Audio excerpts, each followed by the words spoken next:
श्रीमंदिर में त्रुटि शून्य भाव धाड़ी दर्शन करने को चेष्टा करुछंती सरकार। श्रृंखलित नीतिकांति पई राम को हटाइबा एवं समांतराल भाव दर्शन श्रृंखलित करने उपरे गुरुत्व दिया जाउछि। धाड़ी दर्शन रे व्यवहृत राम को गतकाली श्रीमंदिर मुख्य प्रशासक एवं परिचालना कमिटी सदस्य अनुध्यान करबा परे एभली प्रतिक्रिया रखिछंती आईन मंत्री पृथ्वीराज हरिचंदन। गतकाली मुख्य प्रशासक एवं परिचालना कमिटी सदस्य जो प्रस्ताव देइछंती एहाको अनुध्यान करबा परे पदक्षेप नियाजिबो। संपूर्ण तदारक परे एहा कार्यकारी कराजिबो बोली मंत्री कहिछंती।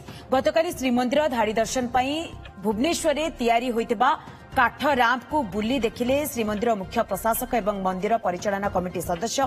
एहार मॉडल देखिबा सहित आउ कोन कोन एथिरे कार्य होई पारिबो से नै मध्य परामर्श दैथिले। रैंप लागिबाटा गोटे अत्यंत नुआ पदक्षेप हबो।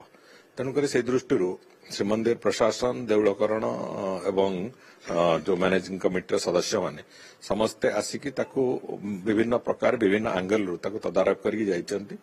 सेतिरे सेमानकर जहा मतामत अछि ताकू भी आमे नेकी से कथा को टिके सजाडिबाकू भी चेष्टा चला जाइछि एवं मु भाबुची आमे त्रुटि शून्य भावरे से धाड़ी दर्शन को करैबा को सेठी चाहिबू।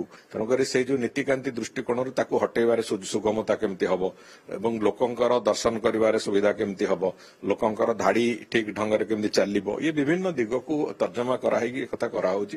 तेणुकर श्रीमंदिर धरंतु मैनेजिंग कमिटी सदस्य होंतु कि टेक्निकल कमिटी होंतु ए समस्ते बारंबार ताकू तदारक करिकी से कथाटा तापरे आमे सेठी इम्प्लीमेंटेशन प्रक्रिया को जीवु। तेणुकर आमे चाहूचु ए संपूर्ण त्रुटि शून्य भाव रे कथा आरंभ हो से दृष्टिकोण जहाँ जहाँ आवश्यकता ताकू करा जाउछि।